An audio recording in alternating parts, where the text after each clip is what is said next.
So, can the summertime temperatures outside affect what's going on inside with your snakes and your breeding? Let's talk about it.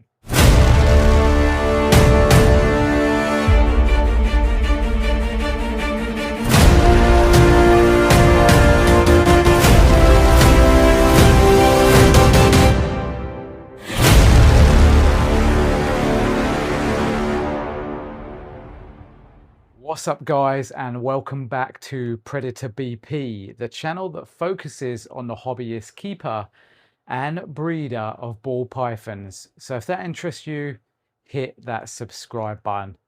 And guys, I wanted to make a video today that it's quite important to me actually. So it's for those people that don't have a dedicated snake room, that are in the hobby of keeping and breeding these amazing animals, you know, in a bedroom or maybe in their front room or, you know, somewhere in their house that's not dedicated. They don't have a facility or anything like that.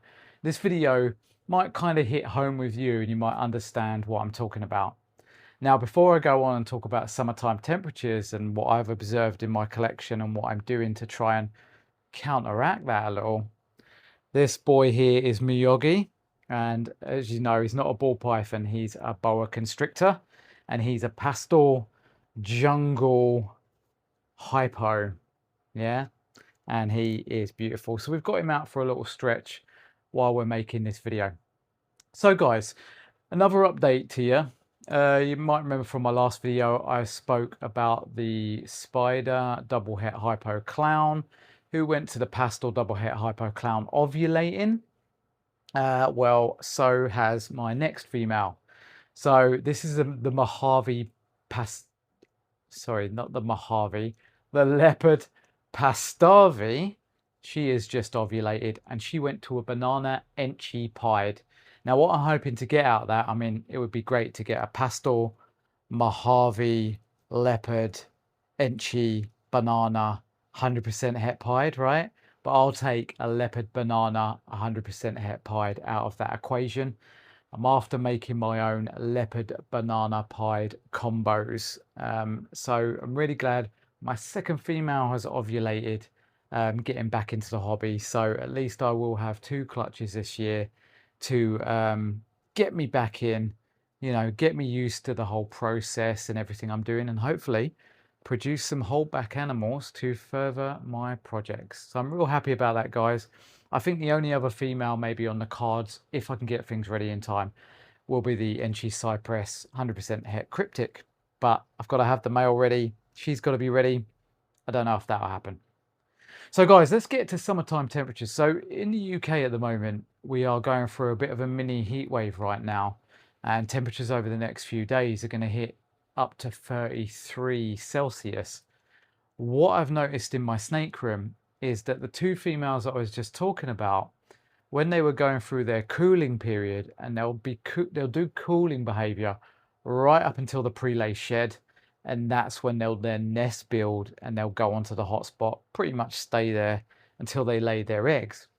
But what I've noticed is they've been in their water bowls. So they've been doing the cooling behavior even after ovulating, but they've been submerged in the water bowl, and that's told me that they're uncomfortable and they're too hot. Yes, they're cooling, but usually cooling would just be in the cold end, maybe wrapped around the water bowl. You know, not so many of them seem to submerge in water.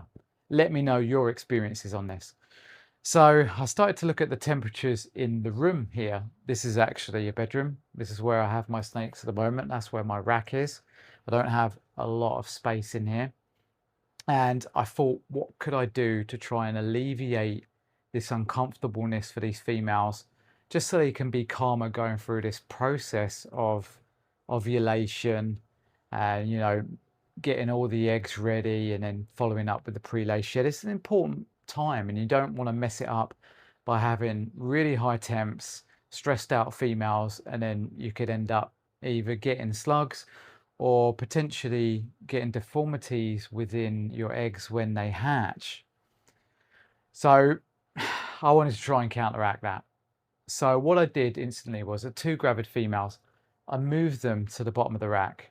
Now with any rack, it's going to be a bit cooler at the bottom than it is in the middle or in the top, because warm air certainly rises. All the mats are set to the same temperature, and actually they're a little bit cooler at the moment. When I was running my tests, when I saw these females were uncomfortable, most of the mats were sitting between 29C and 30C, so they weren't really that hot. But the temperature actually in the room, the atmospheric temperature, was not far from that. So it wasn't giving them much of a cool side and a hot side because of it. So moving them down certainly helped, because instantly, within 24 hours, they were back out their water bowls and they had moved roughly to halfway up the tub. The other adjustments that I made was I made sure the windows were cracked open. I've got 2 rotating fans in the room, one that side, one over here, that are rotating and blowing the air around the room, just like you would have in an incubator where you want to circulate that air.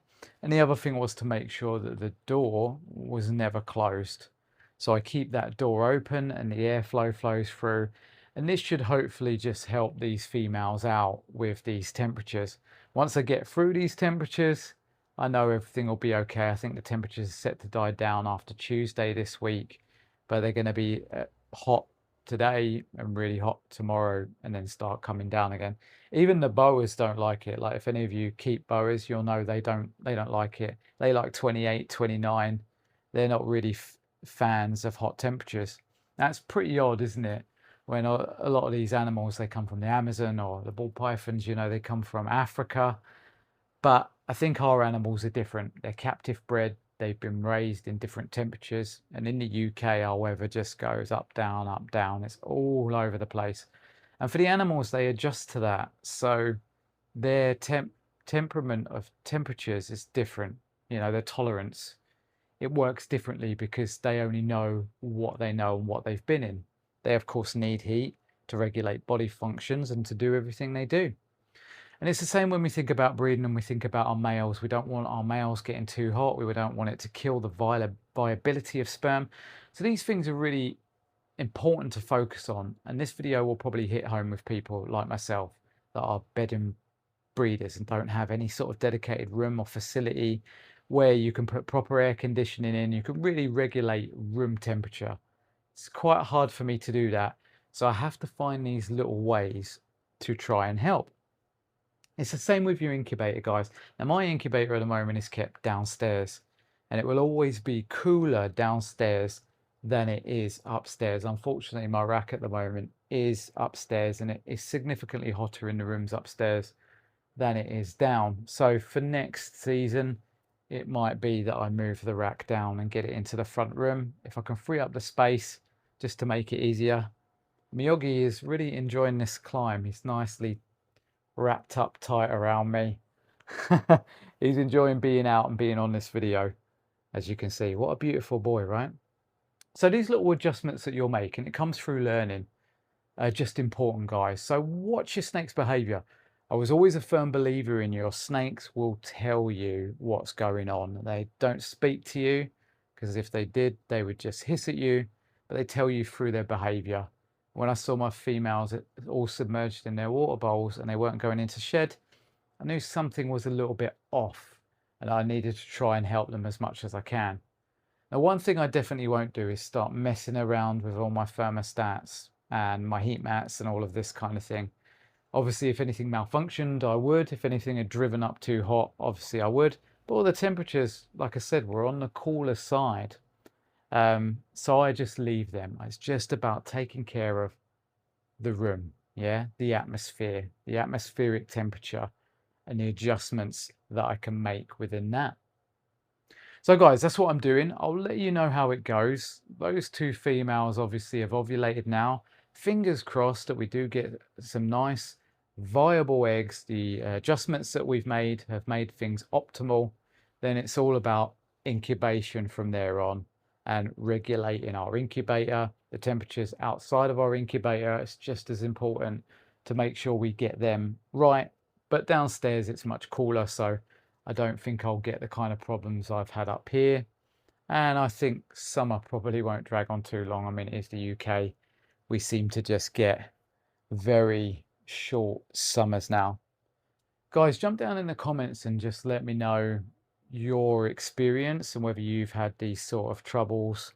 Everybody I know that watches this video might be in different countries, like Rob Barraclough, for example, who was doing his breeding in Malaysia. His temperatures were pretty consistent, but all around the world, things can be very up and down. So let me know your experiences and really how you got on and the adjustments that you made.